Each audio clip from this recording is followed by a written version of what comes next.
हाय दोस्तों, आज मैं आपको बताता हूँ एनडीए और बीजेपी में क्या फर्क है, दोनों में क्या रिलेशन है। तो बड़ा सिंपल है। बीजेपी एक पॉलिटिकल पार्टी है।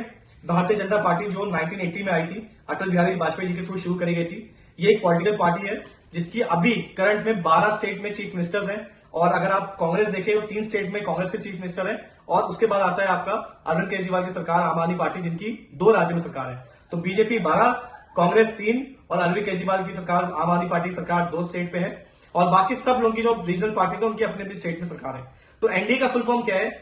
नेशनल डेमोक्रेटिक अलायंस, जो सारी 48 पार्टीज को मिलकर बनता है। छोटी छोटी पार्टियां, स्टेट रीजनल पार्टीज, जो इलेक्शन में जुड़ती हैं साथ में बीजेपी के और इलेक्शन लड़ती हैं और उनको जीतने में हेल्प करती हैं।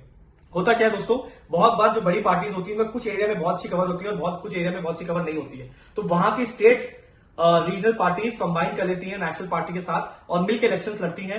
दोनों मिलकर जीतते हैं और एक सरकार बनाते हैं। अगर आप एनडीए की बात करें तो एनडीए में मेजर जो पार्टीज है, जिसका नाम आपने सबने सुना होगा, वो है शिवसेना, जो एकनाथ शिंदे जी की सरकार है। दूसरा है एनसीपी, जिसको अजित पवार लीड कर रहे हैं। तीसरा है नीतीश कुमार की सरकार, जो बिहार में लीड कर रही है। ये मेजर कुछ लोग हैं जो भारतीय जनता पार्टी के एनडीए के अलायंस के मेंबर हैं और ये सब लोग भारतीय जनता पार्टी से मिलकर चुनाव लड़ रहे हैं। अब बात करते हैं 2024 में। आपने भी बहुत सुना होगा कि मोदी गवर्नमेंट के अगेंस्ट एक नया अलायंस बन रहा है। सारे ऑपोजिशन साथ में हो गए, उन्होंने इंडिया अलायंस बनाया। तो इंडिया अलायंस है क्या? इंडिया अलायंस भी यही है।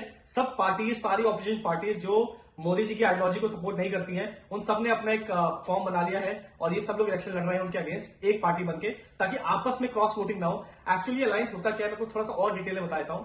अलायंस में क्या होता है, अगर आपने एक कॉन्स्टिट्यूंसी में, एक एरिया में अगर 10 एमएलए खड़े होंगे तो 10 को थोड़े थोड़े वोट मिलेंगे और एक को जहां ज्यादा वोट मिले, 1 या 2 वोट से वो जीत जाएगा। लेकिन वहीं अगर आपके इलेक्शन में खड़े जो आपके कैंडिडेट है वो कम होंगे तो वोटिंग ज्यादा एक को मिलेगी। एग्जांपल, अगर आम आदमी पार्टी, समाजवादी पार्टी, कांग्रेस और बीजेपी 4 लोग खड़े करती है तो वोट्स बढ़ जाएंगे चारों में, उनके रिलीजन पे, उनकी आइडियोलॉजी पे बढ़ जाएंगे। वहीं अगर एक आदमी सिर्फ 3 लोग रिप्रेजेंट करे, जिसमें बीजेपी का भी हो और एनडीए का भी हो, और एक आदमी आम आदमी पार्टी, एसपी और कांग्रेस को रिप्रेजेंट करे, तो वो दोनों में एक अच्छा हेल्दी कॉम्पिटिशन हो सकता है।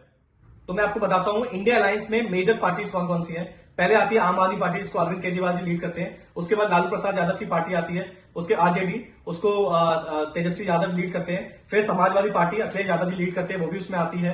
कांग्रेस इसका पार्ट है और शरद पवार भी इसका पार्ट है, ममता बनर्जी भी इसका पार्ट है। और ऐसे बहुत सारे साउथ के पार्टीज है, रीजनल पार्टीज है जो उसको सपोर्ट करती है, इंडिया अलायंस को। लेकिन एक आदमी है जो एक बहुत नेशनल पार्टी है, लेकिन वो इस अलायंस में नहीं है, जो बीजेपी के साथ भी नहीं है, जो इंडिया अलायंस के साथ भी नहीं है। वो है मायावती जी की सरकार, बहुजन समाज पार्टी, बीएसपी।